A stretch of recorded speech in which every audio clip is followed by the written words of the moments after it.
Assalamualaikum warahmatullahi wabarakatuh. Yang kami hormati Ibu Kepala SDN Tegalwaru 01. Yang kami hormati Bapak Herdiasa Paunda Ajhari SPDGN. Yang kami hormati Bapak dan Ibu guru hebat yang berbahagia. Dengan memanjatkan puji kehadirat Allah Subhanahu wa taala, marilah kita panjatkan syukur atas nikmat sehat sehingga kita dapat hadir dalam kegiatan diseminasi budaya positif CGP angkatan 7 yang akan disampaikan oleh Saudara Herdiasa Paunda Ajhari SPDGN. Hadirin yang berbahagia, sebelum kita memasuki acara ini, saya akan membacakan susunan acara kita pada pagi hari ini. Acara diawali dengan pembukaan. Selanjutnya sambutan dari Kepala SDN Tegalwaru 01. Kemudian pemaparan materi oleh CGP Angkatan 7 Saudara Herdiasa Paunda Ajhari SPDGN. Dan yang terakhir adalah penutup. Bertempat di SDN Tegalwaru 01 pada hari ini, Senin tanggal 13 Februari 2021, diseminasi budaya positif dengan mengucapkan basmalah dimulai. Bismillahirrahmanirrahim. Acara selanjutnya kami persilahkan kepada Kepala SDN Tegalwaru 01 untuk memberikan sambutan. Kepada Bu Haji Neneng Sutiah SPD kami persilahkan.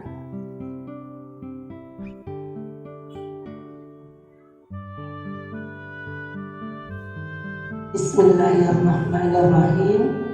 Assalamualaikum warahmatullahi wabarakatuh. Bismillahirrahmanirrahim. Wa syukurillah ala nikmatillah wa la hawla wa la quwwata illa billah. Asyhadu an la ilaha illallah wa asyhadu anna Muhammadan abduhu wa rasuluhu la nabiyya ba'da. Amma ba'd. Dewan Guru Keluarga Besar SDN Tegalwaru 01 yang saya hormati dan saya banggakan, mari kita bersama-sama memanjatkan puji dan syukur kehadirat Allah Subhanahu wa taala yang telah melimpahkan nikmat karunia kepada kita sekalian, sehingga pada saat ini dalam cuaca yang cerah kita semua bisa melaksanakan suatu kegiatan, yaitu diseminasi yang akan diselenggarakan oleh calon guru penggerak, yaitu Bapak Herdiasa Paunda Ajhari. Salawat serta salam semoga tercurah bagi baginda Nabi besar Muhammad Sallallahu Alaihi Wasallam, keluarganya, para sahabatnya, termasuk kita semua sebagai pengikutnya. Bapak dan Ibu sekalian, kegiatan diseminasi adalah suatu rangkaian kegiatan yang harus dilalui dan dilakukan oleh seorang calon guru penggerak. Kata diseminasi sendiri adalah dari bahasa Inggris yaitu dissemination, yang artinya adalah bahwa kegiatan diseminasi ini adalah kegiatan penyebar luasan informasi atau ide yang telah diperoleh oleh seseorang atau sekelompok kepada kelompok lain atau seseorang dengan mengambil manfaat dari informasi tersebut. Hal ini sesuai dengan nilai dari guru penggerak itu sendiri adalah mandiri, reflektif, kolaboratif, inovasi, dan berpihak pada peserta didik. Kali ini yang menjadi tema diseminasi adalah budaya positif. Kita mulai budaya positif ini dari diri guru itu sendiri atau pendidik, kemudian kita tularkan pada peserta didik. Setelah kita membiasakan budaya positif itu, akan muncul motivasi intrinsik dari dalam diri guru dan pendidik, itu dari pendidik dan peserta didik itu sendiri, sehingga setelah ada motivasi intrinsik maka menjadi suatu kebiasaan yang positif. Mudah-mudahan kita semua dapat memanfaatkan ilmu yang kita dapat hari ini sehingga mendapatkan suatu kebiasaan atau menerapkan kebiasaan positif yang ada di lingkungan kita, yaitu keluarga besar SDN Tegalwaru 01. Demikian, terima kasih. Assalamualaikum warahmatullahi wabarakatuh.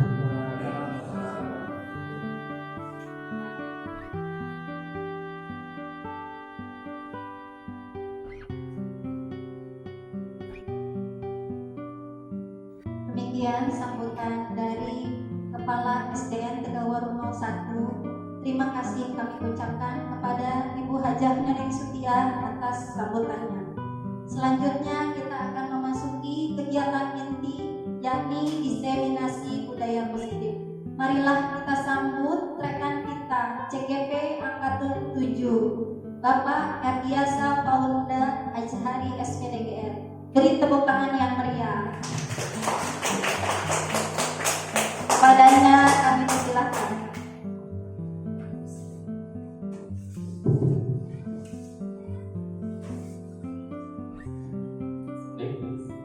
Assalamualaikum warahmatullahi wabarakatuh. Terima kasih kepada Ibu Irma Kartika Sari, SPSD sebagai MC karena telah mempersilahkan saya untuk dapat berbicara pada kesempatan kali ini. Yang saya hormati Ibu Kepala SDN Tegalwaru 01, Hajah Neneng Sutia SPD. Yang saya hormati rekan-rekan guru di lingkungan SDN Tegalwaru 01. Puji syukur kehadirat Allah Subhanahu wa taala karena dengan rahmat-Nya lah kita bisa berkumpul bersama pada kesempatan kali ini dalam keadaan sehat walafiat tanpa kurang satu apapun dalam rangka diseminasi budaya positif. Diseminasi ini saya selenggarakan sebagai pemenuhan tugas dari pendidikan guru penggerak, yaitu diseminasi aksi nyata modul 1.4. Salawat serta salam marilah kita panjatkan kepada junjungan kita Nabi besar Muhammad, pada keluarganya, pada para sahabatnya, juga kita selaku kaumnya. Baik, langsung saja bisa dilihat di sini saya sudah menampilkan slide, bisa kita simak diseminasi budaya positif. Saya akan menampilkan sebuah kutipan dari Ki Hajar Dewantara, Bapak Pendidikan Indonesia. Izinkan saya untuk membacakannya. Serupa seperti para pengukir yang memiliki pengetahuan mendalam tentang keadaan kayu, jenis-jenisnya, keindahan ukiran, dan cara-cara mengukirnya. Seperti itulah seorang guru seharusnya memiliki pengetahuan mendalam tentang seni mendidik. Bedanya, guru mengukir manusia yang memiliki hidup lahir dan batin. Itulah kira-kira gambaran yang digambarkan oleh Ki Hajar Dewantara. Dianalogikan serupa seperti para pengukir. Oleh karena itu, saya ingin mengucapkan terima kasih kepada Dewan Guru SDN 01 Tegalwaru, SDN Tegalwaru 01, karena atas kesediaannya bisa hadir di tempat ini. Seperti yang sudah kita ketahui bahwa modal besar kita sebagai guru, sebagai seorang pengajar, yaitu belajar. Dengan hadirnya Bapak Ibu guru di tempat ini, itu sudah memenuhi modal besar tersebut, yaitu semangat untuk belajar. Seperti tadi sudah dipaparkan oleh Irma bahwa diseminasi ini dengan topik budaya positif, insya Allah akan memberikan manfaat kepada kita semua sebagai guru, terutama dalam keilmuan pedagogi, seni dalam mengajar. Oleh karena itu, saya tekankan sekali lagi, marilah kita samakan persepsi kita bahwa pertemuan kita kali ini di ruangan ini itu tidak lain dan tidak bukan adalah dalam rangka thalabul ilmi, yaitu mencari ilmu. Dengan adanya mencari ilmu, kita juga sudah ketahui dijanjikan oleh Allah Subhanahu wa taala bahwa disandingkan dengan seorang yang sedang berjihad. Jadi mudah-mudahan apa-apa yang sedang dan akan kita lakukan pada hari ini mendapatkan nilai pahala di mata Allah Subhanahu wa taala. Amin amin ya rabbal alamin. Ya. Ini latar belakang yang melatar belakangi diseminasi budaya positif kali ini. Menurut Ki Hajar Dewantara, pendidikan adalah menuntut segala kodrat yang terdapat pada diri anak agar mereka mencapai kebahagiaan setinggi-tingginya. Nilai dan peran guru sebagai pemimpin pembelajaran menjadi inti dalam pembelajaran di kelas. Menanamkan nilai-nilai demi terwujudnya profil pelajar Pancasila dengan merancang keyakinan kelas bersama-sama murid dapat merumuskan nilai-nilai kebajikan yang menurut mereka baik, menjadi rem bagi diri untuk melakukan segala tindakan dengan penuh kesadaran dan tanggung jawab. Pembiasaan tersebut berlangsung dan membudaya sehingga motivasi intrinsik tumbuh dengan sendirinya tanpa dipengaruhi oleh hukuman dan hadiah. Mereka akan berperilaku berlandaskan nilai-nilai yang mereka hargai. Nah, kurang lebih latar belakangnya seperti ini yang akan juga menjadi tujuan yang diharapkan oleh kita jika nantinya sudah selesai mengikuti kegiatan ini. Ini tujuan yang diharapkan oleh kita ada 4 poin. Tolak ukurnya, kemudian lini masa tindakan. Ini untuk bisa menyelenggarakan acara ini, lini masanya sudah saya penuhi seluruhnya, dimulai dari meminta izin, sosialisasi kepada rekan, menjadi coach, menerapkan budaya positif di sekolah. Nah, yang hari ini sedang kita lakukan. Hubungannya, saya ucapkan terima kasih kepada atasan, stakeholder, rekan-rekan, Bapak Ibu Guru Gawar 1, kemudian dukungan berupa sarana dan prasarana yang dipenuhi untuk dapat menyelenggarakan acara. Langsung saja kita masuk ke materi inti, yaitu budaya positif. Apa itu budaya positif? Di sini jika kita lihat pada kalimatnya, budaya positif itu terdapat 2 variabel. Yang pertama budaya, yang kedua positif. Budaya adalah suatu pembiasaan, jadi mengandung sejumlah kegiatan.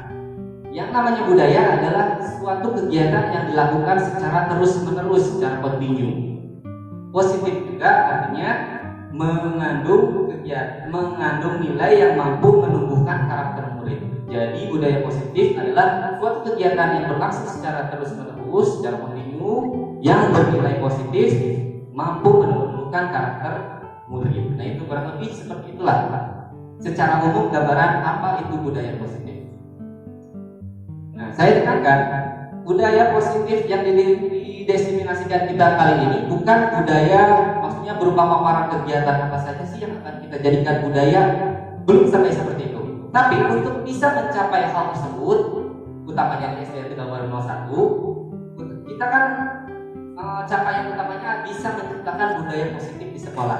Nah, untuk bisa menciptakan budaya positif tersebut, ada beberapa konsep yang harus kita pelajari sebelumnya sebagai guru, sebagai seorang pengajar. Nah, di sini konsep yang akan saya paparkan, yang akan kita pelajari pada kesempatan kali ini. Yang pertama adalah disiplin positif dan nilai-nilai kebajikan universal. Nah, mungkin kalau disiplin positif itu sudah tidak asing bagi mereka kita. Tapi bagaimana dengan kebajikan universal? Mungkin beberapa dari Bapak Ibu malah baru sekarang mendengar kata ini, kalimat. Karena itu akan kita kaji bersama-sama. Nomor 2 yaitu keyakinan kelas. Materi ketiga tentang kebutuhan dasar manusia. Materi keempat teori motivasi, hukuman, restitusi. Yang kelima posisi kontrol guru. Yang keenam segitiga restitusi. Nah, kurang lebih pada kesempatan kali ini kita akan membahas, mengkaji lebih dalam tentang 6 konsep ini. Tujuannya agar bisa mencapai budaya positif. Jadi budaya positif ini bisa kita capai, bisa kita selenggarakan jika kita sebagai guru yang bertindak di SDN Tegawaru 1 sudah paham betul tentang apa itu 6 konsep ini. Langsung saja selanjutnya lihat yang pertama disiplin positif dan nilai kebajikan universal. Kita bahas satu persatu. Dimulai dari disiplin dulu ya. Makna kata disiplin menurut Bapak Pendidikan Indonesia. Di mana ada kemerdekaan, disitulah harus ada disiplin yang kuat. Sungguh pun disiplin itu bersifat self-disiplin, yaitu kita sendiri yang mewajibkan kita dengan sekeras-kerasnya. Tapi itu sama saja. Sebab jikalau kita tidak cakap melakukan self-disiplin, wajiblah penguasa lain mendisiplinkan diri kita. Dan peraturan demikian itulah yang harus ada di dalam suasana yang merdeka. Nah, ini paparan definisi disiplin menurut Ki Hajar Dewantara. Jadi dari paparan tersebut apa yang bisa kita tangkap? Nah, ini. Jadi disiplin itu artinya kurang lebih adalah disiplin diri yang memiliki motivasi internal. Jika kita tidak memiliki motivasi internal, maka kita memerlukan pihak lain untuk dapat mendisiplinkan kita. Disebut dengan motivasi eksternal. Jadi yang disebut disiplin itu adalah munculnya dari dalam diri kita sendiri. Motivasinya harus ada di dalam diri. Jadi motivasinya berupa motivasi internal atau intrinsik. Bagaimana jika kita tidak mampu untuk bisa disiplin terhadap diri sendiri? Maka menurut Hajar Dewantara harus ada pihak lain yang bisa mendisiplinkan kita. Nah, itulah yang disebut dengan motivasi disiplin eksternal. Sebagai pendidik, tujuan kita adalah menciptakan anak-anak memiliki disiplin diri sehingga mereka bisa berperilaku dengan mengacu pada nilai-nilai kebajikan universal. Jadi sebagai pendidik kita itu mendisiplinkan murid-murid bukan untuk taat peraturan, tapi justru kita mendisiplinkan mereka untuk dapat disiplin terhadap diri sendiri. Jadi begitu ya. Jadi dengan adanya kesadaran diri untuk disiplin itu motivasi intrinsik yang nantinya akan muncul dalam diri mereka. Disiplin terhadap apa?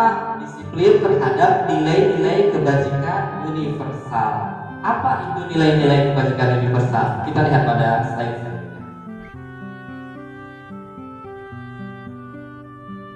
Nah, disiplin sebagai bentuk kontrol diri. Jadi nilai disiplin terhadap apa yang tadi saya bahas? Disiplin terhadap nilai-nilai kebajikan, yaitu kontrol diri kita yang mengacu pada nilai-nilai kebajikan. Nilai-nilai kebajikan itu adalah nilai-nilai dan norma-norma yang berlaku. Tentunya setiap daerah itu berbeda-beda. Misalnya saja jika saya contohkan di Tegawaru di desa kita, tentunya nilai-nilai dan norma-norma yang berlaku di desa Tegawaru kurang lebih akan berbeda dengan nilai-nilai kebajikan yang berlaku di daerah Jakarta, misalnya di kota Jakarta, di Palembang misalnya, atau di Tangerang. Nah, pasti punya nilai-nilai yang berbeda. Yang nilai-nilai yang kita anggap baik di daerah kita belum tentu di daerah lain dianggap baik. Nah, oleh karena itu nilai seperti apa yang akan kita gunakan sebagai pendidik, yaitu nilai-nilai kebajikan yang universal. Kebajikan yang universal itu artinya nilai-nilai yang bisa diterima oleh seluruh kalangan. Nah, di sini saya sudah mencantumkan 6 referensi nilai-nilai kebajikan universal yang dirumuskan oleh 6 institusi atau organisasi. Yang pertama adalah IBO Primary Years Program atau PYP. Nah, IBO Primary Years Program ini merumuskan ada 12 kebajikan universal yang harus dimiliki oleh murid. Toleransi, rasa hormat, integritas, mandiri, menghargai sampai dengan komitmen nomor 12. Nah, jadi menurut IBO kebajikan universal atau karakter yang harus dimiliki murid itu ada 12. Yang kedua, dari 9 pilar karakter Indonesia Heritage Foundation. Nah, itu merumuskan 9. Nah, kalau dari Ibu 12 tadi dari 9 pilar karakter ini merumuskan hanya 9 saja. Jadi kira-kira inilah nilai kebajikan yang harus dimiliki seorang murid. Perlu saya bacakan, silakan dibaca sendiri di ya. Yang selanjutnya ketiga, petunjuk seumur hidup dan keterampilan hidup, lifelong guidelines and life skill. Nah, ini merumuskannya berdasarkan dibagi dua, berdasarkan keterampilan hidup dan petunjuk hidup. Nah, inilah yang dirumuskan, nilai-nilai kebajikan yang dirumuskan oleh lifelong guidelines and life skill.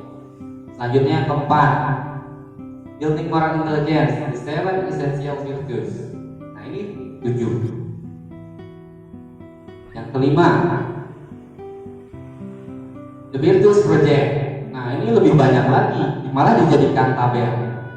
Contohnya peduli, rajin, integritas, rasa hormat, pengertian, kedamaian, harga diri. Nah, inilah kira-kira nilai kebajikan yang harus dimiliki murid jika kita mengacu pada the virtues project.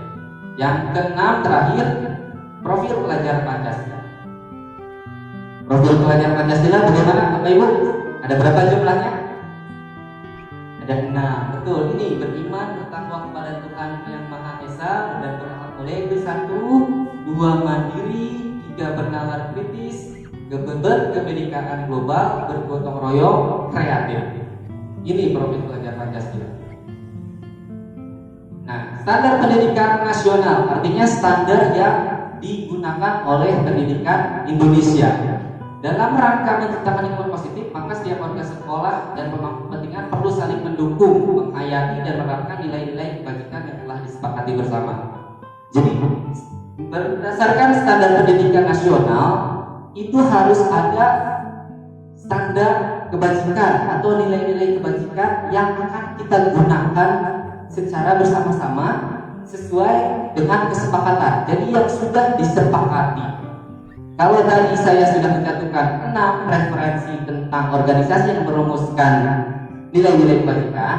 Nah, Menteri Pendidikan, Pak Mas Nadiem Makarim, itu telah sepakat bersama-sama bahwa nilai kebajikan yang akan kita gunakan pada standar pendidikan nasional adalah profil pelajar Pancasila yang 6 ini tadi. Nah, inilah yang akan kita gunakan, kita jadikan patokan sebagai nilai-nilai kebajikan yang atau karakter yang harus dimiliki oleh murid-murid kita dari kelas 1 sampai dengan kelas 6. Tujuannya untuk apa? Tujuannya agar terbentuk murid-murid yang berkarakter, berdisiplin, santun, jujur, peduli, bertanggung jawab, dan merupakan pelajar sepanjang hayat sesuai dengan standar kompetensi lulusan yang diharapkan. Nah, jadi rumusan standar kompetensi itu harus mengacu kepada karakter ini. Yang kedua, keyakinan kelas. Mengapa keyakinan kelas? Kenapa tidak peraturan kelas saja? Keyakinan kelas itu adalah keyakinan atau nilai-nilai yang dianggap baik di dalam suatu kelas. Misalnya saja di kelas 1 tidak boleh berantem atau tidak boleh mencoret-coret dinding. Nah, itu merupakan suatu hal yang maksudnya tidak baik untuk dilakukan. Nah, kenapa kita di sini saya tekankan pada keyakinan kelas? Kenapa tidak peraturan saja? Karena dari tayangan berikutnya. Di sini ada 2 pertanyaan penting yang saya tentukan. Yang pertama, mengapa kita memiliki peraturan tentang penggunaan helm pada saat mengendarai kendaraan roda 2 atau motor? Kalau misalnya saya ingin bertanya kepada Bapak Ibu, misalnya kepada Pak Ustadz Soleh, jika saya bertanya, kenapa Pak Ustadz kalau misalnya naik motor harus pakai helm, Pak Ustadz? Kenapa? Jawaban Ustadz apa? Nah, untuk mematuhi peraturan. Nah, ini utamanya pada masa pandemi lalu ya. Mengapa kita memiliki peraturan tentang penggunaan masker mencuci tangan setiap saat? Bu Dahliana, kira-kira Bapak Ibu, kenapa kita harus patuh tentang penggunaan masker dan mencuci tangan? Ya tidak, kenapa Kalau misalnya kita telaah jawabannya dari Pak Ustadz tadi katanya dia apa? Tak patuh pada peraturan. Kata Bu Dahliana supaya tidak kena COVID. Nah, kalau misalnya kita telaah, yang digunakan itu adalah kata peraturan. Peraturan itu sifatnya memaksa. Jadi pakai helm itu adalah aturan. Jadi kita dipaksa untuk memakai helm. Maka jawabannya juga berdasarkan motivasi eksternal. Kata Pak Ustadz, dipakai supaya patuh pada aturan. Padahal kita pakai untuk kebutuhan kita kan, supaya kita selamat, gitu kan? Supaya ketika suatu saat terjadi hal buruk, misalnya kecelakaan, kepala kita terhindar dari benturan yang keras. Tapi jawaban Pak Ustadz untuk patuh terhadap aturan. Jadi motivasinya Pak Ustadz itu dari eksternal, karena kata yang digunakan adalah peraturan. Jadi sifatnya secara tidak langsung di alam bawah sadar kita tertanam. Oh, saya dipaksa untuk melakukan hal itu. Kalau saya tidak mematuhinya, maka akan ada sesuatu hal buruk yang terjadi, misalnya mendapatkan sanksi. Nah, kalau misalnya jawaban Bu Dahliana tadi supaya tidak terkena COVID, artinya untuk menjaga kesehatan kan? Nah, itulah motivasi internal seperti itu. Jadi bukan karena kita disuruh, tapi supaya kita menjaga kesehatan diri. Nah, seperti itulah kira-kira. Jadi walaupun kata peraturan ini dipakai, Bu Dahliana sudah selangkah lebih maju. Artinya sudah motivasinya sudah berasal dari dalam diri sendiri, intrinsik. Berbeda dengan Pak Ustadz masih berupa motivasi eksternal yang tadi. Nah, oleh karena itu, itulah sebabnya kenapa yang digunakan adalah kata keyakinan. Karena keyakinan itu adalah hal yang kita yakini, bahwa seperti tadi pakai masker itu kita yakini, oh itu keuntungannya, manfaatnya untuk diri saya sendiri loh, bukan hanya sekedar peraturan saja. Itu dibuat peraturan supaya tidak merugikan orang lain. Kalau misalnya kita terkena penyakit tidak pakai masker, maka yang merugi orang lain juga. Misalnya pada saat pandemi kemarin bisa menular. Contoh. Nah, bagaimana supaya kita bisa menanamkan keyakinan kelas? Jadi yang kita akan aplikasikan, kita implementasikan di dalam kelas itu adalah keyakinan kelas, bukan peraturan kelas. Nah, mulai saat ini kita ubah peraturan kelas menjadi keyakinan kelas. Karena tujuannya adalah ketika murid mematuhi hal tersebut, itu motivasinya dari dalam diri mereka sendiri. Pembentukannya yang pertama, kita harus tahu dulu bahwa keyakinan kelas itu bersifat abstrak daripada peraturan yang lebih rinci dan konkret. Jadi abstrak, nilainya tidak bisa kita samakan antara orang yang satu dengan orang yang lain. Tidak seperti peraturan. Kayak tadi misalnya, tidak pakai helm maka akan ditilang. Jadi konkret kalau peraturan. Kedua, keyakinan kelas berupa pernyataan universal. Keyakinan kelas senantiasa dibuat dalam bentuk positif, hendaknya tidak terlalu banyak, sebaiknya diterapkan di lingkungan tersebut, hendaknya murid ya, warga kelas itu murid dan guru berkontribusi untuk membuatnya, kemudian meninjau kembali. Nah, ini kira-kira seperti ini. Prosedurnya seperti apa dalam pembentukan keyakinan kelas? Nah, ini prosedurnya. Yang pertama, jika kita ingin membuat keyakinan di kelas, misalnya di kelas 1 pengen bikin keyakinan kelas A, kelas 2 pengen bikin keyakinan kelas 3, kelas 4, kelas 5, dan kelas 6. Dan itu pun di setiap kelas bisa berbeda satu sama lain. Di kelas 1 punya aturan A, belum tentu berlaku di kelas 2. Di kelas 5 punya aturan sendiri, belum tentu berlaku di kelas yang lain. Nah, oleh karena itu, kenapa bisa berbeda? Karena kita memberikan kepada murid untuk berpendapat, mempersilahkan warga sekolah, murid sekolah bercurah pendapat tentang peraturan yang perlu disepakati di sekolah. Kalau misalnya berdasarkan pengalaman saya membuat keyakinan kelas di kelas 5, itu saya memberikan mereka trigger itu pemantik. Jadi di awal semester lalu saya memberikan pemantik pada mereka. Anak-anak kita sudah mulai masuk ke pembelajaran semester 1, kemarin semester 2. Nah, kira-kira kan pertama-tama pasti kita kenalin diri dulu dong sebagai guru. Saya ini guru kalian selama 1 tahun ke depan. Nah, kita sepakati, kita buat kira-kira kalian sebagai murid kelas 5 tahun ini di kelas ini akan ada peraturan apa, akan ada hal baik apa yang harus kita taati di kelas kita. Jadi saya memberikan kesempatan kepada mereka untuk berpendapat. Caranya bagaimana? Karena negara Indonesia adalah negara dengan sistem pemerintahan demokrasi, jadi saya juga berupaya untuk menerapkan hal tersebut dengan cara voting. Voting itu yaitu pemungutan suara. Jadi saya bagikan secari kertas kepada setiap anak, misalnya jumlah anaknya ada 20, kasih 20 kertas. Masing-masing anak menulis satu hal yang harus mereka patuhi di kelas. Macam-macam jawabannya. Ada yang tidak boleh lari-lari di kelas, ada yang tidak boleh berantem, ada yang tidak boleh pacaran, ada yang tidak boleh tidak pakai sepatu, dan macam-macam. Hasil suara tersebut dikumpulkan, dicatat di papan tulis atau di kertas besar. Misalnya kita sediakan kertas, nah kita catat nih si A nyumbang aturan apa, nyumbang apalagi dirumuskan. Kalau misalnya ada yang sama tidak perlu diulang karena sudah ada. Nah, seperti itu. Setelah catat misalnya di kertas, semua warga kelas dipersilakan meninjau ulang, menyetujuinya dan menandatanganinya bila perlu. Jadi semua dilihat lagi nih, sudah terkumpul misalnya. Nah, dari voting tadi terkumpullah misalnya 20 peraturan yang harus kita patuhi. Peraturan inilah yang kita yakini akan kita lakukan ke depannya. Karena aturan-aturan tersebut munculnya dari dalam diri siswa, jadi mereka yang buat, mereka yang menjalani.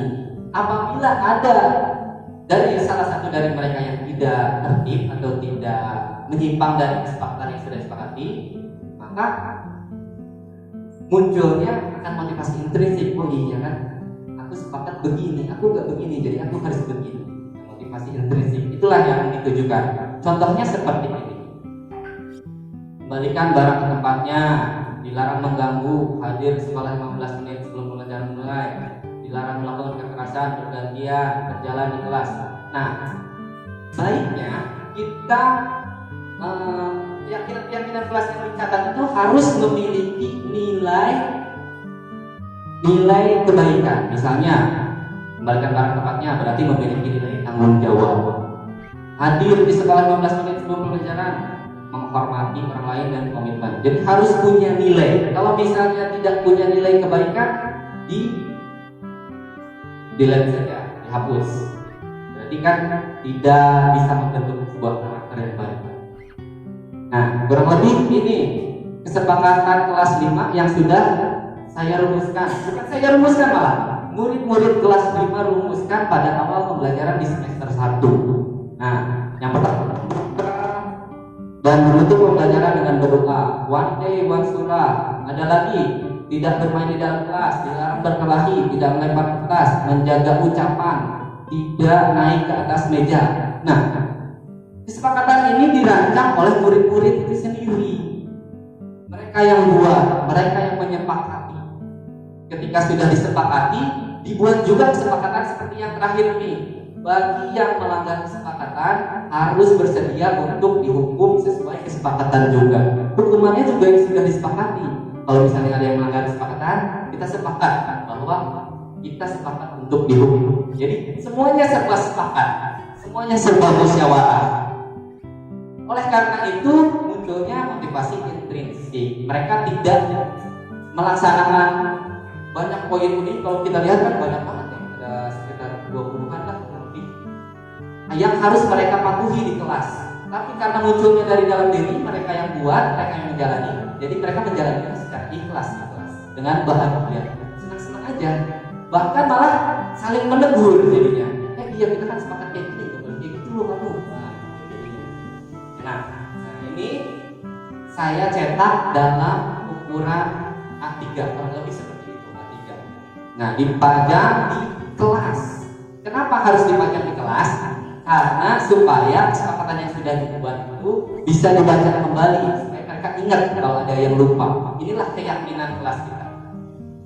Bisa kita sebut kesepakatan kelas, bisa kita sebut keyakinan kelas. Lebih baiknya keyakinan kelas. Ini saya tulis kesepakatan kelas. Contoh lainnya adalah ini, High-Five Organization Chart, organigram. Saya juga print dalam ukuran A3, saya pampang di kelas. Kenapa? Niatnya untuk menumbuhkan rasa motivasi intrinsik di dalam mereka. Dari awal pembuatan ini sampai dengan hak dan tanggung jawabnya itu dilakukan secara bermusyawarah. Nah, kalau kita lihat di sini ada ketua kelas, Jasmine, wakilnya Alvaro, sekretarisnya Salsabila, Iki, beserta divisi-divisi lainnya. Nah, ini bukan saja yang tunjuk, tapi mereka sendiri yang mencalonkan diri, mereka sendiri yang pilih. Jadi memakai cara voting tadi, memakai cara voting. Yang dapat suara terbanyak jadi ketua, kedua jadi wakil. Nah, karena pemilihannya secara musyawarah, voting, kemudian kita pajang juga.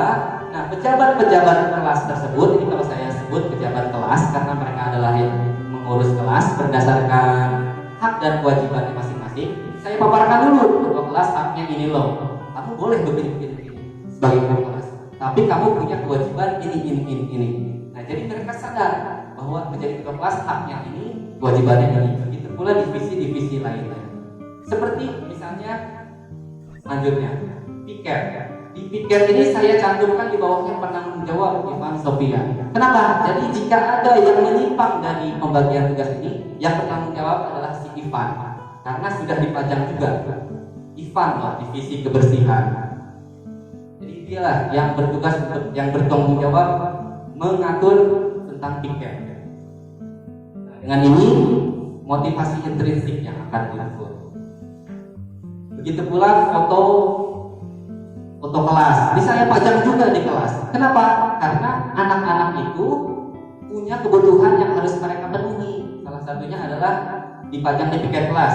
Mereka jika ada namanya di sini saja merasa diakui. Wah, aku kebutuhan mereka akan pengakuan. Aku ini termasuk anak kelas 5 loh. Berarti aku juga harus mematuhi kesepakatan yang sudah disepakati. Seperti ini juga. Oh iya, aku dipajang di sini, berarti aku harus kerja sesuai dengan hak dan tanggung jawab yang sudah diemban. Begitu pula ini. Kadang kalau kita perhatikan kan, apalagi jika kelasnya banyak, rombel A, B atau C, antara A, B, kelas A dan kelas B itu kadang berkubu-kubu ya. Kelas A kadang tidak mau bergabung dengan kelas B, padahal mereka masih satu kelas atau satu tingkat. Misalnya kelas 5A tidak mau bergabung dengan kelas 5B. Nah, untuk melebur hal tersebut, di sini saya pajang anggota kelas 5 secara keseluruhan. Tidak ada kelas A, tidak ada kelas B, semuanya kelas 5. Nah, itu menumbuhkan rasa bahwa saling memiliki. Nah, itu dipajang. Nah, salah satu kebutuhan itu yang tadi saya sebutkan adalah kebutuhan untuk pengakuan, kebutuhan untuk kasih sayang. Nah, itu akan kita bahas pada materi selanjutnya, yaitu 5 kebutuhan dasar manusia. Kita sebagai manusia itu ada 5 kebutuhan dasar yang harus kita penuhi. Nah, menurut Dr. William Glasser dalam Choice Theory, nah inilah 5 kebutuhan dasar manusia yang harus dipenuhi. Kita sebagai manusia, bukan cuma murid saja yang punya kebutuhan, guru juga punya kebutuhan. 5 kebutuhan dasar yang ini yang harus dipenuhi setiap manusia. Yang pertama adalah bertahan hidup, kebutuhan bertahan hidup, kebutuhan akan kasih sayang dan rasa diterima, kebutuhan kebebasan, kebutuhan kesenangan, kebutuhan penguasaan.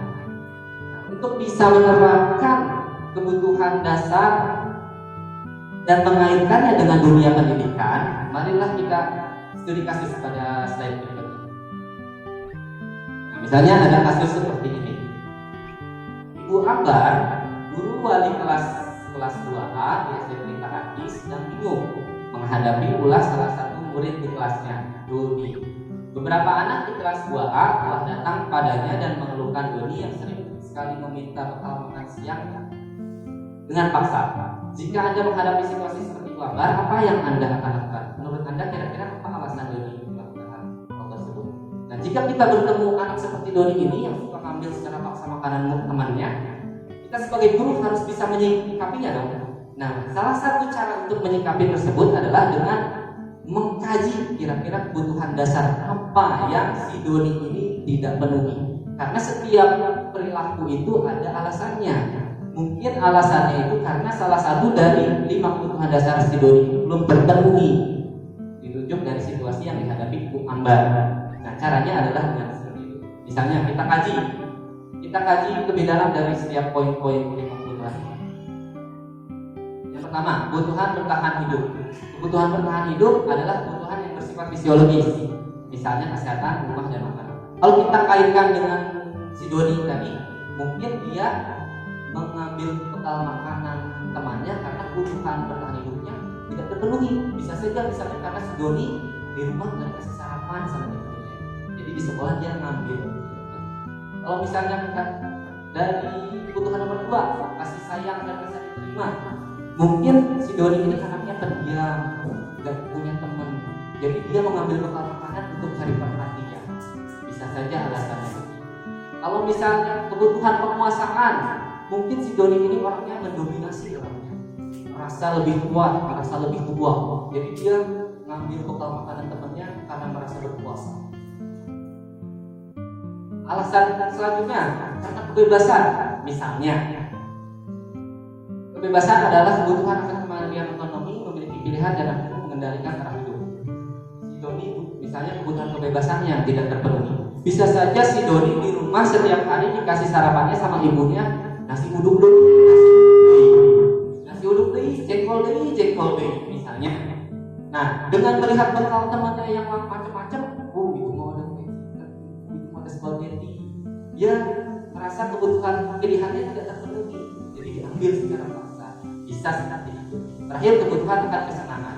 Bisa saja si doni merebut bekal makanannya karena untuk mencari kesenangan saja, untuk jahil. Nah, jadi ini dari 5 kebutuhan dasar manusia yang tidak terpenuhi, maka akan muncul perilaku yang menyimpang dasarnya atas 5 kebutuhan dasar yang tidak terpenuhi.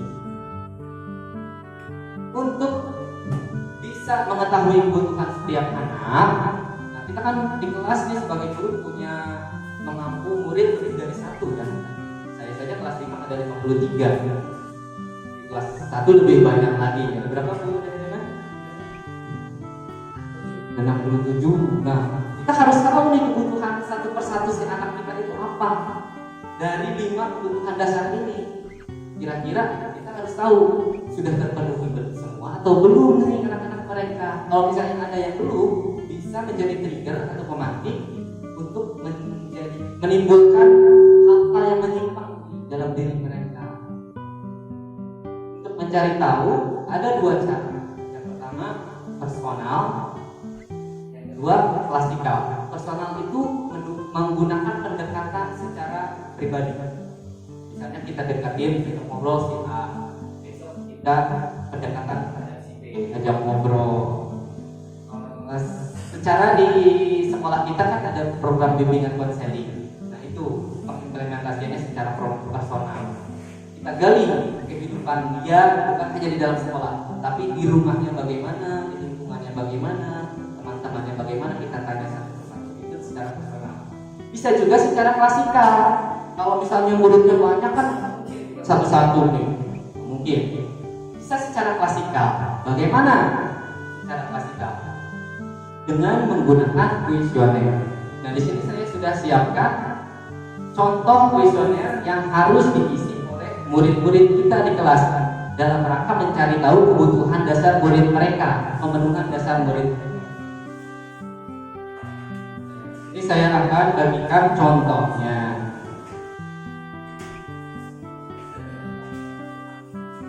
Ya, terima kasih Ibu Hendra.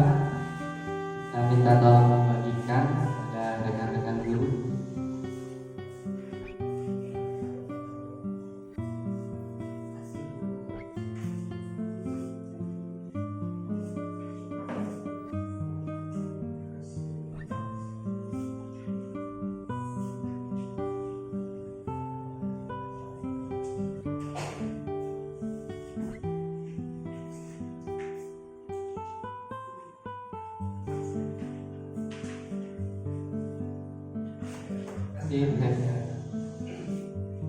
Nah, itulah contohnya kira-kira kuesioner yang harus diisi oleh murid-murid kita dalam rangka mencari pemenuhan kebutuhan apa yang belum terpenuhi atau yang kurang dari diri mereka atau yang sudah cukup mungkin.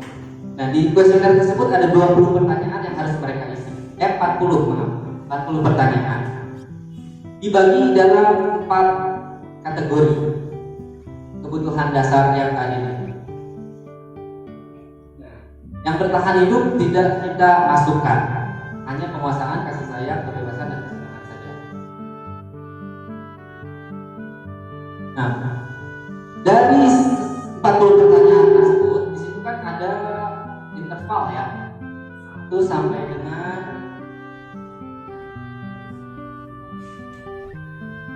1, 3, dan 5. Nah, itu diisi menurut mereka. Dari pertanyaan tersebut sudah terpenuhi angkanya dari angka 1 sampai 5. Setelah itu dari pertanyaan 1 sampai 10 dijumlah nilainya berapa dicantumkan ke tabel. 11 sampai 20 dijumlah juga berapa poin yang didapat. 21 sampai 30 berapa poin yang didapat. 31 sampai 40 berapa yang didapat.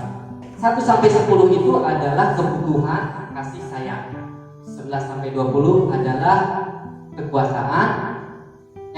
Yang ke 21-30 kebebasan, 31-40 kesenangan. Nanti dilihat nih hasilnya, yang paling besar yang mana.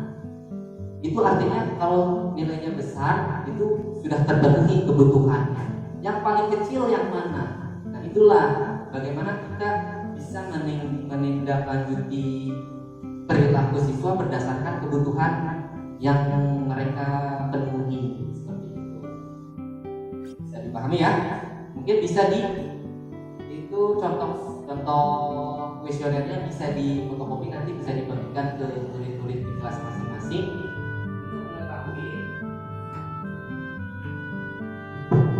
untuk mengetahui kebutuhan murid-murid kita di kelas masing-masing.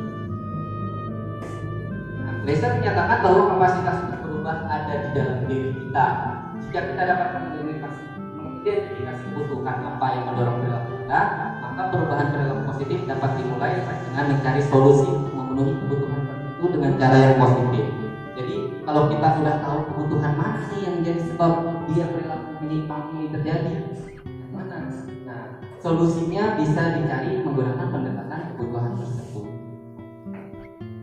Yang keempat, kita sudah masuk ke materi yang keempat. Berarti ada 3 lagi, 4, ada 6. Ada 6 materi yang akan kita bahas. Teori motivasi, hukuman, dan restitusi. Yang pertama kita bahas adalah motivasi. Nah, Diana dosen dalam bukunya Restructuring School Discipline menyatakan ada 3 motivasi perilaku manusia. Kalau tadi tentang kebutuhan ada 5, menurut Diana dosen yang bisa menyebabkan perilaku seseorang melakukan sesuatu itu ada 3 motivasinya. Yang pertama, untuk menghindari ketidaknyamanan atau hukuman. Nah, ini adalah motivasi paling rendah karena tadi sifatnya masih eksternal. Kayak tadi misalnya kita mematuhi di jalan raya berkendara menggunakan motor memakai helm karena takut dihukum, takut kena tilang. Itu motivasinya masih eksternal. Murid-murid mengerjakan tugas karena takut dimarahi sama gurunya. Itu motivasi eksternal dan motivasi yang terendah. Kita sebagai guru tidak mau pulang cepat soalnya takut diberhentikan oleh sekolah. Nah, itu masih motivasi eksternal.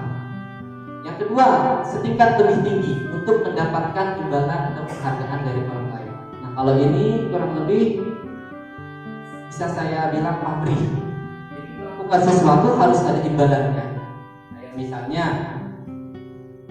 si A belajar sungguh-sungguh matematika karena ingin dipuji oleh gurunya.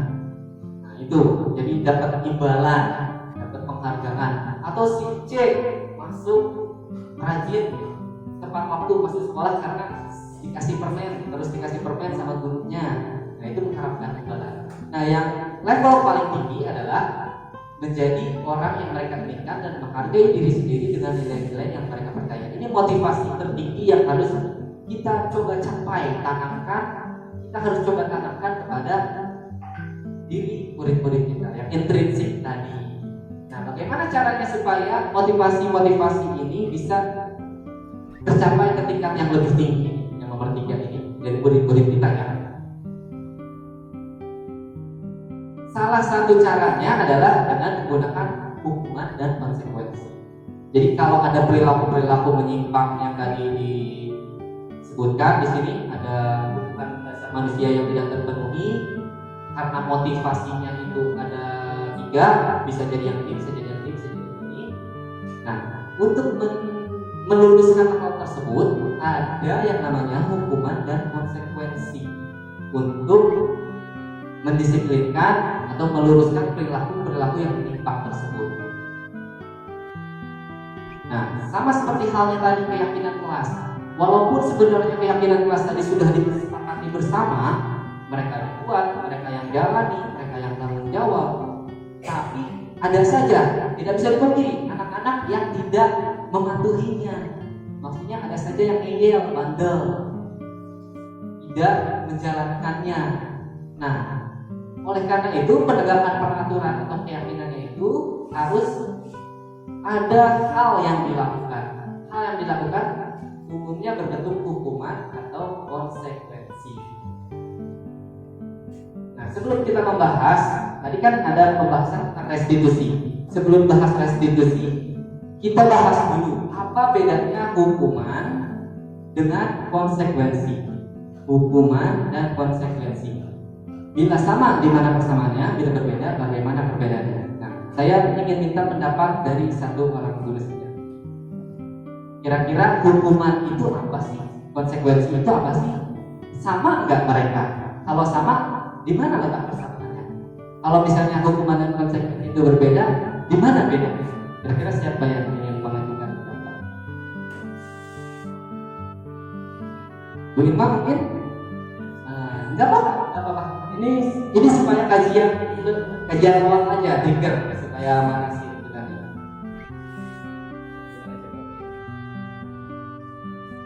Apa saja nggak apa-apa. Menurut Prima, kira-kira konsekuensi dari hukuman itu sama? Hukuman dan saya sepertinya berbeda ya. Ya. Kalau Bedanya di mana? bedanya, kalau hukuman itu berarti pelanggaran terhadap peraturan. Hukuman pelanggaran terhadap peraturan. Kalau konsekuensi itu tidak terikat dengan aturan. Jadi segala sikap kita apapun itu pasti ada konsekuensinya. Sedangkan kalau hukuman ada kaitannya dengan peraturan. Seperti itu kan. Maaf jika salah. Ya, Bapak. Terima kasih. Tepuk tangan. Ada ini ada Pak Ustaz, silakan. Ini menambahkan berpendapat hukuman dan konsekuensi itu beda atau sama? Terima kasih kepada Anda. Mungkin di sini saya akan menjawab sama atau beda antara hukuman dan konsekuensi ya. Kalau menurut saya sendiri, kalau hukuman itu berasal dari luar ya, ekstrinsik ya. Kalau misalnya konsekuensi berasal dari diri sendiri, intrinsik. Contohnya kalau hukuman, kalau misalnya telat datang ke sekolah dikasih hukuman seperti apa oleh guru atau apa gitu. Kalau misalnya konsekuensi berasal dari diri sendiri, misalnya kalau misalnya kita telat makan itu akan lama ataupun terjadi penyakit itu dari diri sendiri. Oke, terima kasih. Untuk Pak Ustaz. Jadi katanya hukuman itu ini jawabannya didasari dari teori motivasi. Kalau hukuman itu datangnya dari luar atau eksternal. Kalau misalnya konsekuensi itu munculnya dari dalam diri sendiri, prinsip. Oke. Sebelum membahas lebih jauh, di sini akan saya berikan 14 pertanyaan pemantik supaya memberikan gambaran kepada kita apa sih bedanya hukuman dan konsekuensi. Nah, sekarang kita coba ya. Kita jawab bersama-sama.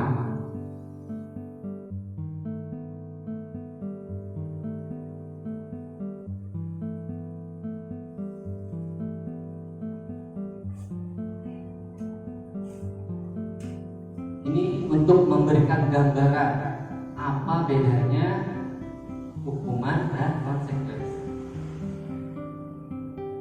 Dari pendekatan kasus, ya, dari pendekatan kasus. Nah, kita lihat dulu yang pertama nih. Membersihkan WC sekolah karena mematahkan pensil kawannya.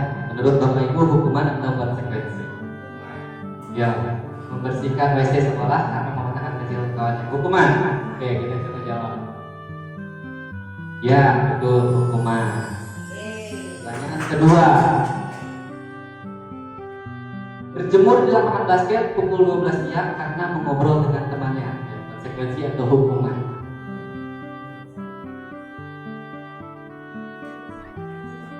Konsekuensi atau hukuman? Coba disepakati. Kita jawab bersama-sama saja. Apa diskusi?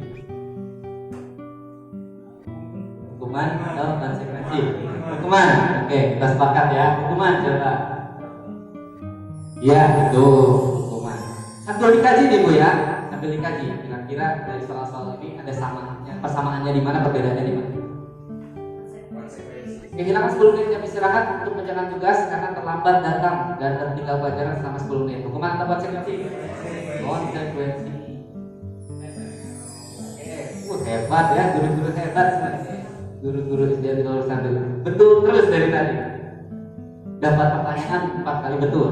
Nah, selanjutnya, murid diminta bertelanjang kaki sepanjang hari karena tidak menggunakan sepatu warna hitam sesuai peraturan sekolah. Hukuman. Luar biasa. Kita tahu ya konsekuensi yang mana, hukuman yang mana. Mencatat 100 kali dalam buku kalimat saya tidak akan terlambat lagi karena selamat sekolah. Hukuman atau konsekuensi? Ayo, suaranya ada 2 nih. Hukuman. Hukuman. Kita coba. Konsekuensi ternyata. Ayo. Ternyata yang kayak gitu konsekuensi.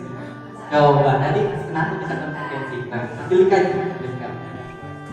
Lari menjadi lapangan basket 2 kali karena terlambat hadir. Hukuman atau konsekuensi? Ayo, ada 2 suara. Bu Helka katanya konsekuensi.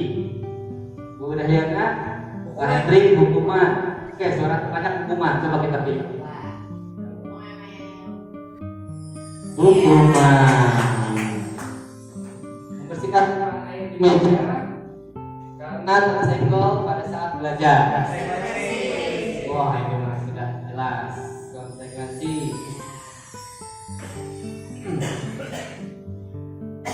Menggantikan kertas tugas teman yang telah dicoret-coret.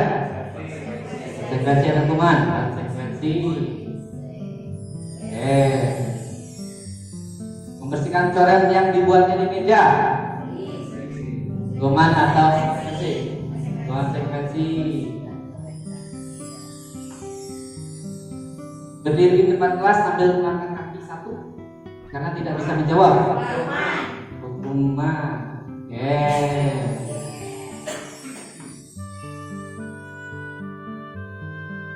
Nah, murid diminta push-up 15 kali karena tidak pakai masker. Hukuman.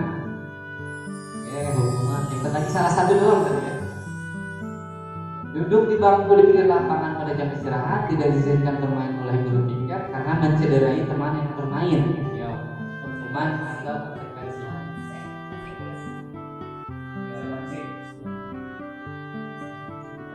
Konsekuensi atau hukuman? Oke, kita coba konsekuensi. Kayaknya kalau pilihan konsekuensi ragu. Pertanyaan ke-13, 14, satu lagi berarti. Terlambat hadir di pembelajaran daring 15 menit diminta untuk tinggal 15 menit sudah kelas selesai. Konsekuensi.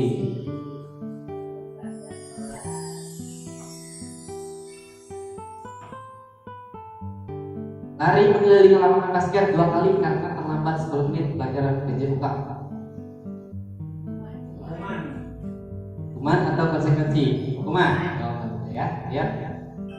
Konsekuensi. Berarti salah 2.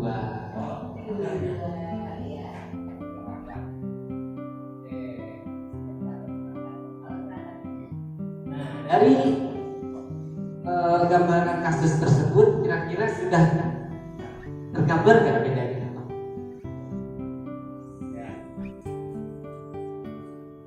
Ayo, dan bergambar. Ada yang ingin mengungkapkan barangkali? Ayo, Pak Henry, silakan.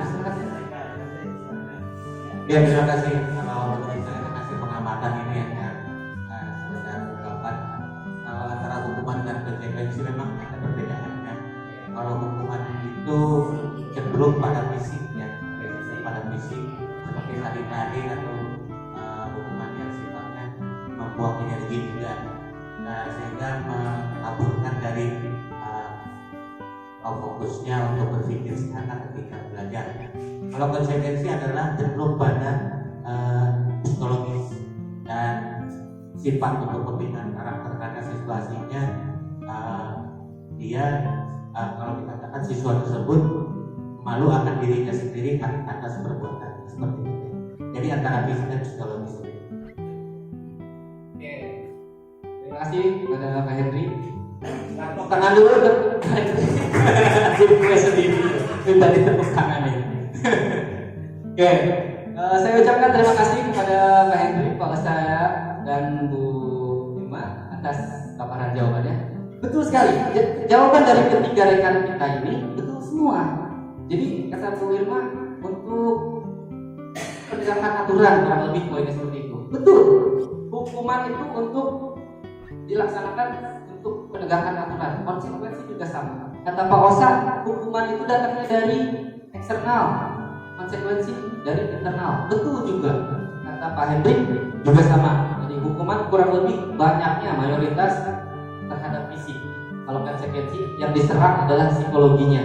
Betul juga. Tapi jika saya boleh tambahkan, antara hukuman dan konsekuensi ini adalah sama-sama cara dalam menegakkan penyimpangan dari suatu murid. Hanya saja hukuman itu perbedaannya ya. Kalau hukuman itu perlakuan yang diberikan itu tidak ada hubungannya dengan apa tindakan atau kesalahan yang dilakukan murid. Kalau konsekuensi, tindakan yang dilakukan berhubungan dengan kesalahan yang dibuat oleh murid. Kita tinggal kembali ya.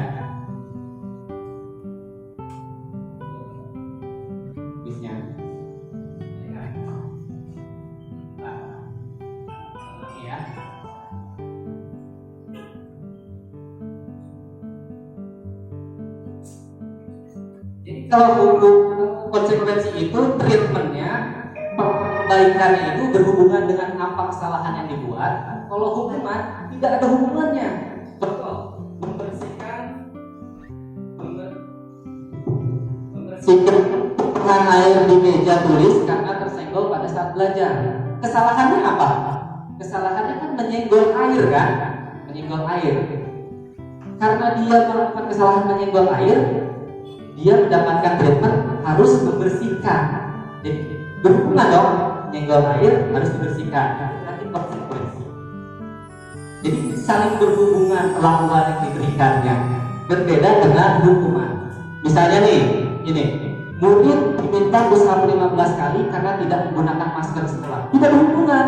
Kesalahannya kan dia pakai masker, tapi kenapa dihukumnya push-up? Kan nggak ada aturan, nggak ada hubungannya. Tidak berhubungan sama sekali. Kesalahannya nggak pakai masker, tapi treatment yang dilakukannya suruh push up, kan nggak ada hubungannya sama sekali. Itu berarti namanya hukuman. Kira-kira perbedaannya seperti itu. Sudah paham ya? Lanjut lagi. Bedanya itu konsekuensi. Nah, dituangkan dalam tabel. Kalau konsekuensi itu, hukuman itu dinyatakan sebagai identitas gagal. Kalau konsekuensi dinyatakan identitas sukses. Kita abaikan dulu prestasinya, karena nanti akan kita bahas. Kita bandingkan dua hal ini dulu saja, hukuman. Misalnya nih, di hukuman murid akan tersakiti, di konsekuensi murid dibuat tidak nyaman. Jadi kalau di hukuman disakiti si murid tuh, kan dia sakit tuh. Kalau misalnya tadi numpahin air, suruh membersihkan aja, bukan menyakiti, tapi hanya membuat tidak nyaman. Misalnya Hukuman lain contoh lainnya, hukuman itu tiba-tiba tidak diharapkan atau sangat melukai. Konsekuensi sudah diketahui dan masuk akal. Kayak tadi, nggak pakai masker, kok hukumannya sudah up. Nah itu kan tiba-tiba tidak diharapkan, melukai juga. Yang terluka bukan fisiknya, tapi hatinya juga terluka. Kok tuh nggak pakai masker, apa sih? Kalau misalnya konsekuensi itu masuk akal, oh iya ya, aku kan tadi nggak masuk nih terlambat 15 menit, jadi aku tinggal di kelas selama 15 menit tambahkan deh. Nah ini kan artinya masuk akal, make sense. Untuk bisa menyikapi perilaku menyimpang tersebut antara hukuman, kita kan tadi menggunakan hukuman dan konsekuensi. Nah, kita sebagai guru ada posisi kontrol yang harus kita tempati. Jumlahnya ada 5. Kita sebagai guru harus tahu nih 5 posisi kontrol dalam mendisiplinkan murid, dalam menegakkan aturan. Nah, masih dia dosen, bukunya juga masih sama. Jadi dirumuskan berdasarkan teori kontrol Dr. William Glasser. Ada 5 posisi kontrol yang guru bisa jadikan, bisa lakukan. Yang pertama sebagai penghukum, yang kedua sebagai pembuat merasa bersalah, yang ketiga sebagai teman, 4 pemantau, 5 manajer. Jadi ada 5 posisi yang bisa kita lakukan sebagai guru untuk menindaklanjuti ketidaktaatan, ketidakpatuhan murid atau penyimpangan yang dilakukan oleh murid. Nah, yang pertama adalah sebagai penghukum. Nah, di penjebaran 5 hal ini, mulailah kita sambil dengarkan materinya, sambil bercermin juga. Kira-kira kita sebagai guru SDN Tegalwaru 01 sudah menjadi posisi yang mana nih selama ini? Yang pertama sebagai penghukum. Penghukum biasanya menggunakan hukuman fisik ataupun verbal. Jadi oral, ya, bisa dengan ucapan, bisa dengan tindakan. Kalau hukuman, biasanya seorang guru penghukum, kata-kata yang keluar seperti ini: patuhi aturan saya, atau awas. Nah biasanya kayak itu gurunya. Jadi ada ancaman, ucapan-ucapan ancaman kepada murid. Kamu selalu saja ya. Nah jadi selain mengancam, biasanya ucapan yang diucapkan itu berupa judgment, dikte. Kamu itu gitu, begini. Hukum biasanya nada suaranya tinggi, nada suaranya tinggi, bahasa tubuhnya mata melotot, jari menunduk sambil memperhati. Biasanya seperti ini orang guru penghukum. Hasilnya murid biasanya marah, dendam, sikap agresif terhadap guru. Jadi dampak terhadap guru penghukum itu murid malah bisa jadi benci terhadap gurunya. Yang kedua, pembuat merasa bersalah. Di posisi ini guru biasanya suara lebih lembut karena tujuannya hanya untuk membuat murid merasa tidak nyaman saja, tidak melukai, tapi membuat murid merasa tidak nyaman. Biasanya begini: ibu sangat kecewa sekali dengan kamu. Kata keluar biasanya seperti itu. Berapa kali bapak ibu harus beritahu kamu ya? Gimana coba kalau orang tua kamu tahu kamu berbuat seperti ini?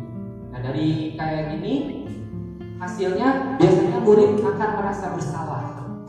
Jadi merasa menganggap diri mereka itu gagal. Walaupun kita tidak menghukum secara fisik, tidak menghukum secara verbal, tapi hasilnya murid biasanya akan merasa bersalah. Down. Biasanya guru pembuat merasa bersalah itu nada suaranya melas, halus, bahasa tubuhnya merapat pada anak dan bersih. Ini yang kedua. Yang ketiga, guru yang bertindak sebagai teman.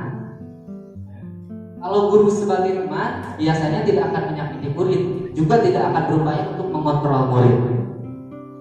Tapi guru di posisi teman menggunakan hubungan baik dan humor untuk mempengaruhi seseorang. Jadi pendekatan terhadap muridnya dengan menggunakan hubungan baik. Biasanya begini, misalnya ada murid nggak ngerjain tugas, ayolah ini demi bapak. Ayo ingat tidak bantuan bapak selama ini ini, jadi bertindak seolah-olah teman. Sebagai teman ini positifnya adalah murid jadi ada apa namanya ya, berdampak positif karena bila dia merasa kekurangan sesuatu, maka ada sosok guru tersebut yang bisa dia andalkan, tempat ia bersandar. Tapi sisi negatifnya adalah jika terlalu akrab, dia akan banyak bergantung pada guru tersebut. Misalnya jika saya bertindak sebagai teman, si ini akan pasti banyak bergantung terhadap saya. Negatif lainnya adalah kelakuan baik yang dia lakukan hanya berlaku untuk guru tersebut, belum tentu berlaku dengan guru yang lain. Kalau sama saya dia baik-baik aja misalnya, tapi kalau giliran Bu Lina yang ngajar cemberut, dan saya kayak gitu. Nah itu dampak negatifnya salah satunya seperti itu. Hubungan baik dengan saya baik, dengan Bu Lina kurang baik misalnya seperti itu. Nah yang keempat sebagai pemantau, guru yang bertindak sebagai pemantau itu biasanya seperti ini, ucapan yang keluar, aturannya apa yang perlu kamu lakukan, sanksi atau konsekuensinya apa. Karena guru yang pemantau itu mengandalkan perhitungan, catatan, data yang digunakan sebagai bukti atas perilaku seseorang. Pemantau itu nada suaranya datar, bahasa tubuhnya formal. Jadi kurang lebih pemantau itu gurunya kaku. Oh kamu nih melanggar ini, sanksi ini catat. Oh kamu ini catat, ini catat. Oh kamu begininya sudah 7 kali, ada catatannya. Yang kurang lebih kaku, jadi baku sekali pemantau ini. Tidak menunjukkan suatu emosi yang berlebihan, marah tidak, memberikan rasa bersalah tidak. Nah, walaupun begitu, guru terus memantau saat mengerjakan tugas di jam istirahat karena murid tidak bisa ditinggal sekarang. Jadi hanya pemantau saja tugasnya. Yang keempat, yang kelima, sebagai manajer. Nah, inilah posisi manajer, posisi yang harus coba kita capai sebagai seorang guru. Kita seorang guru harus bisa menjadi seorang manajer. Manajer itu seperti apa? Tugas seorang manajer bukan untuk mengatur, tapi membimbing murid untuk dapat mengatur dirinya sendiri. Nah itu tadi. Jadi kita menanamkan, mengajarkan kepada murid untuk bisa mengajarkan diri mereka sendiri. Jadi motivasi intrinsiknya itu tadi. Manajer biasanya nada suaranya lurus, bahasa tubuh tidak kaku, mendekat ke murid. Tapi ini adalah tingkatan yang paling sulit. Kenapa? Karena untuk menjadi seorang manajer harus ada konsep yang dipahami dan dilaksanakan dulu terlebih dahulu. Apakah itu?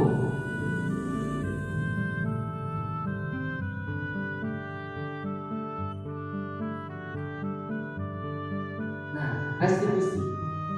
Supaya kita bisa menjadi guru yang berposisi sebagai manajer, kita harus paham dulu dan melaksanakan apa yang namanya restitusi. Apa restitusi? Nanti akan kita bahas. Kita balik lagi ya. Nah, bisa jadi dalam penerapan disiplin sehari-hari kita akan kembali ke posisi teman atau pemantau. Jadi dalam pelaksanaan sehari-harinya dari 5 posisi tadi, penghubung, teman, pemantau, pemberi rasa bersalah, manajer, jadi situasional. Kalau kita harus menghukum, ya sudah, jadilah penghukum. Tapi kalau kita harus jadi teman, jadilah kita teman bagi mereka. Jadi fleksibel sifatnya. Tidak kita guru menghukum nih, aduh aja sepanjang tahun jadi guru yang tukang hukum doang. Enggak. Nah ini contoh kasus. Silahkan dibaca. Dari kasus ini kira-kira gurunya kan Bu Dani. Posisi kontrol apa yang diambil oleh Bu Dani? Dibacakan. Ibu Dani senang menjelaskan pelajaran bahasa Inggris di papan tulis. Namun beliau memperhatikan bahwa pelajar malah tidur-tiduran dan tampak acuh tak acuh pada pelajarannya. Pelajar coba jawab pertanyaan nomor 3, maju ke depan dan kerjakan di papan tulis. Pelajar pun tampak malas-malasan maju ke depan. Sampainya di depan papan tulis pun pelajar hanya diam terpaku sambil memegang buku bahasa Inggrisnya dan memainkan spidol di tangan.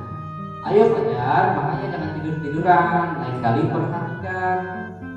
Sudah sana duduk kembali. Kira-kira siapa yang bisa?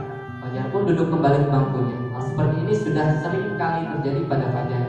Seperti tidak memperhatikan acuh dan nilai-nilainya pun tidak terlalu baik pada pelajaran bahasa Inggris. Pada saat itu oleh Ibu Dani, Fajar hanya menjawab tidak tahu Bu. Ibu Dani pun menjawab diri, gimana kamu Fajar? Kamu tidak kasihan ya sama ibu. Ibu sudah capek-capek mengajarkan kamu, tidak kasihan sama ibu. Dan Fajar pun dia membisu. Kira-kira Ibu Dani ini bertindak mengambil posisi kontrol apa dari 5 tadi? Ya, membuat rasa bersalah. Iya betul. Jadi si Ibu Dani ini hanya memposisikan dirinya sebagai pembuat rasa bersalah saja. Ciri-cirinya itu tadi, memalas, kemudian iya seperti itu. Kalau kasus yang ini, coba silahkan dibaca posisi kontrol apa yang diambil oleh Pak Lum.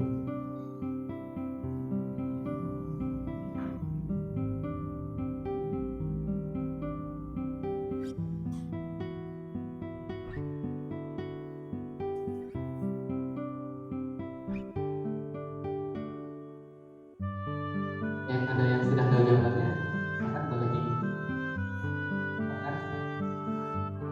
ya sebagai mantau ciri-cirinya dari mana posisi kalau itu pemantau.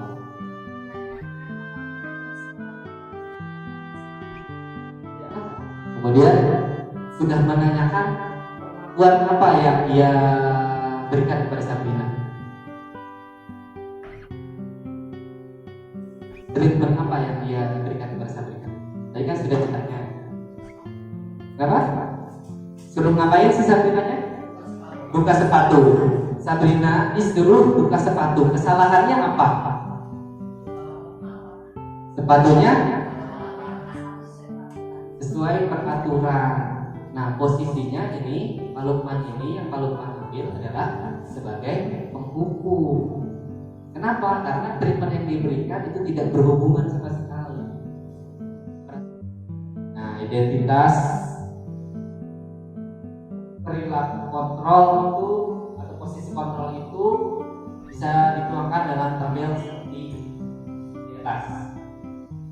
Identitas gagal itu jika kita berposisi sebagai penghukum dan membuat merasa bersalah. Nah, perilaku kontrolnya bersifat negatif. Penghukum itu menghardik, menunjuk-nunjuk, menyakiti, menyindir, membuat orang merasa bersalah, berceramah, menunjukkan kekecewaan yang mendalam tanpa ada tindak lanjut yang membalas. Nah, perilaku kontrol positif itu ada di posisi kontrol teman dan pemantau, membuat alasan-alasan murid, menghitung dan mengukur. Nah, sedangkan manajer ini spesial, jadi bukan hanya positif saja, tapi bisa kontrol.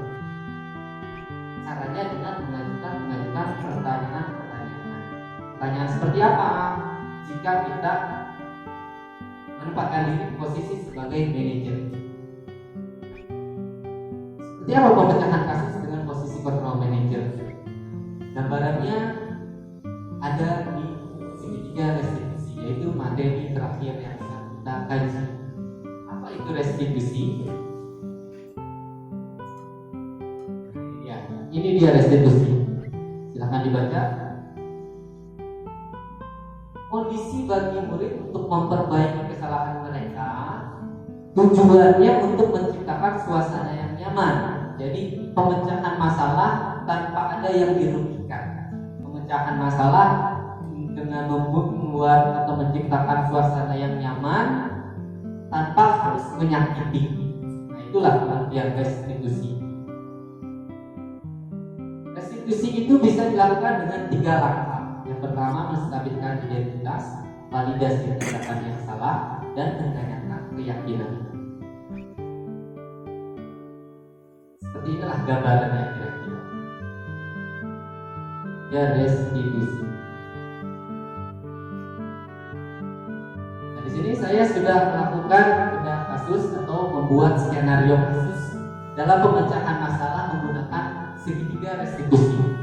Nah, skenario ini hanya skenario belakang, maksudnya itu tujuannya hanya untuk memberikan gambaran kepada kita saja bagaimana sih implementasinya restitusi dalam situasi yang nyata. Skenario yang seperti ini disajikan dalam bentuk video, silakan nanti akan saya mainkan, diputar kalian Bapak Ibu rekan-rekan akan disimak. Skenario kasus yang biasa. Nah ini saya bacakan ya. Hari ini pembelajaran dilakukan menggunakan QGIS sebagai assessment. Para murid diizinkan untuk membawa smartphone yang mereka miliki setiap kali jadwal kuis. Setelah selesai pembelajaran pulang sekolah, ditemukan ada 3 orang murid yang bernama Alvaro, Ivan, Febri masih berada di dalam kelas. Ternyata mereka sedang asik bermain game online menggunakan fasilitas Wi-Fi sekolah. Saya yang melihat tersebut menggunakan restitusi. Jadi restitusinya bukan hanya bisa dilakukan di satu ruangan saja, dimanapun bisa, di kelas pun bisa. Silahkan disimak.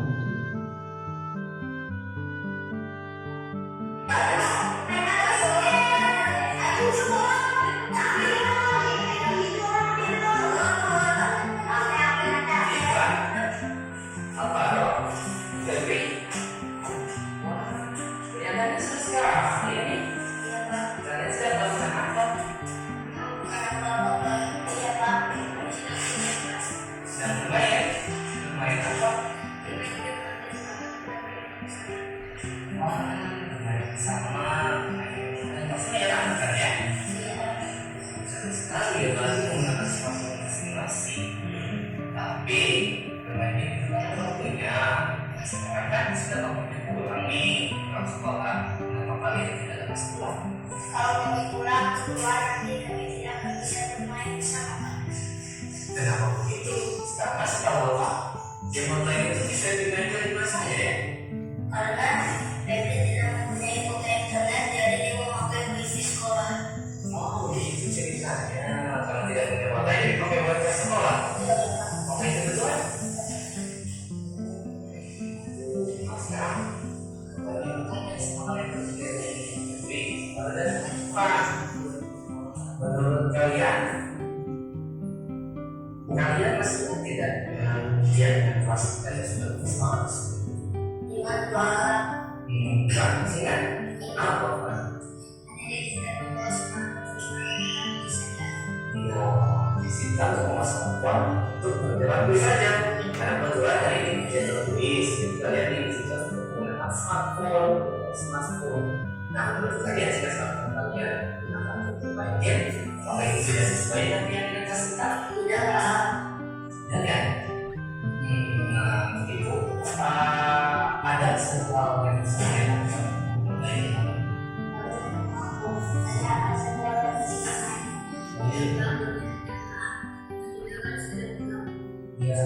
lumayan sekarang pulang tuh dibayar sedikit karena sekarang sudah waktunya pulang sekolah.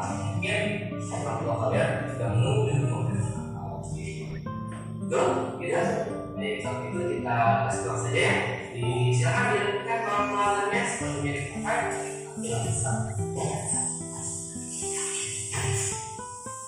Ya, lebih seperti itulah gambaran penggunaan pengimplementasian segitiga restitusi pada kejadian sehari-hari, biasanya kejadian yang terjadi di dalam kelas. Jadi dari restitusi ini murid diajarkan untuk berdiplomatis, mencari solusi tentang kesalahan apa yang mereka lakukan. Jadi cari solusi dari munculnya dari diri mereka sendiri. Nah, kita lihat lagi tabel. Kalau tadi kita bandingkan hukuman dan konsekuensi, sekarang sudah ada restitusi. Restitusi itu merupakan sebuah pilihan.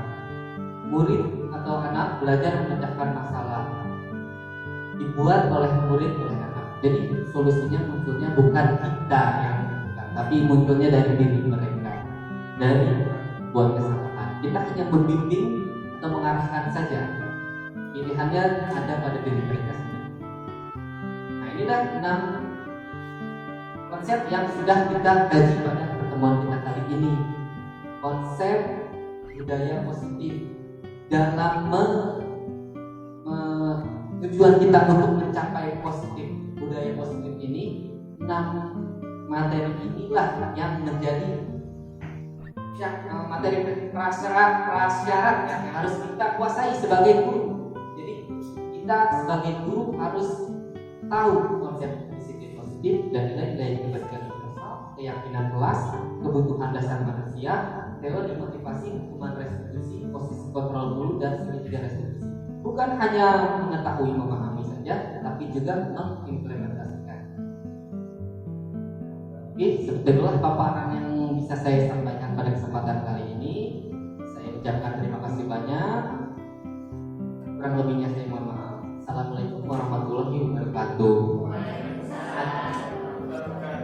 Cara saya kembalikan kembali ke MC Ibu Irma Sari.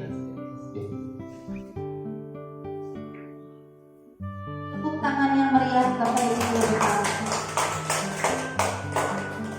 Hadirin yang berbahagia, selesai sudah pemaparan materi diseminasi budaya positif. Kami ucapkan terima kasih sebesar-besarnya kepada Saudara Erdiasa Paulda Azhari SPDGR telah berbagi ilmu yang sangat luar biasa dan insya Allah bermanfaat bagi kita sebagai pendidik guna meningkatkan kompetensi sebagai guru terutama di bidang pedagogi dan profesionalisme. Marilah kita doakan agar Pak Erdiasa senantiasa diberikan kesehatan dan kelancaran dalam melaksanakan program CGP Angkatan 7 serta rekan lainnya. Semoga dapat mengikuti jejak beliau guna peningkatan mutu guru di SDN Tegawaru 01 yang tentunya akan berdampak pada kualitas pembelajaran. Hadirin yang kami hormati, acara selanjutnya yaitu penutup. Marilah kita memanjatkan doa yang akan dipimpin oleh Bapak Soleh. Kepada Bapak Soleh kami persilakan.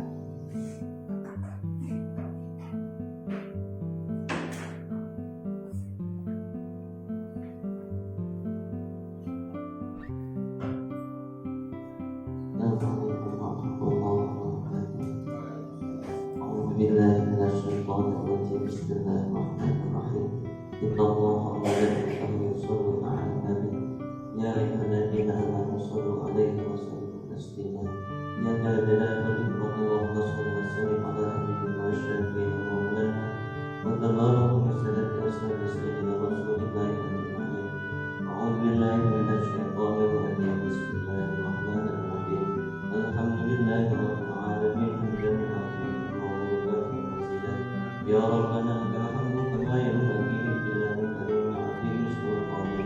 Allahumma salli ala sayyidina Muhammad wa afal wa taqlana biha min jamil hajat wa ayyana biha min jamil istihad wa tarkuha bi innaka ala darajat wa tuballighuna bi afdal min jami'il khairat bil hayati wa abadal mamad innaka ala kulli syai'in qadir ya arhamar rahimin ya Allah.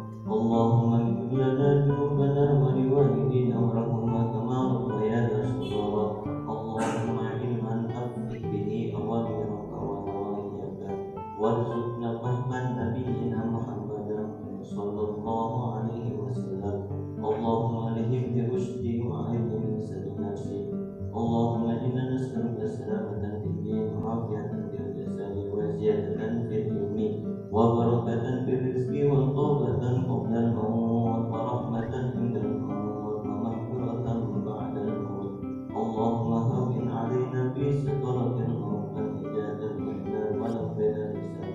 Rabbana zalamna anfusana wa in lam taghfir lana wa tarhamna lanakunanna minal khasirin. Rabbana atina fid dunya hasanah wa fil akhirati hasanah wa qina 'adzaban nar. يصفون وسلام على المرسلين والحمد لله رب العالمين.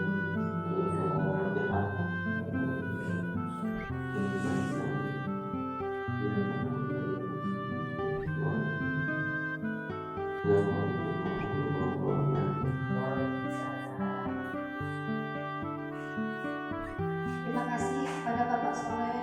Semoga Allah Subhanahu wa taala mengampuni doa kita. Alhamdulillahirabbil alamin, kita telah sampai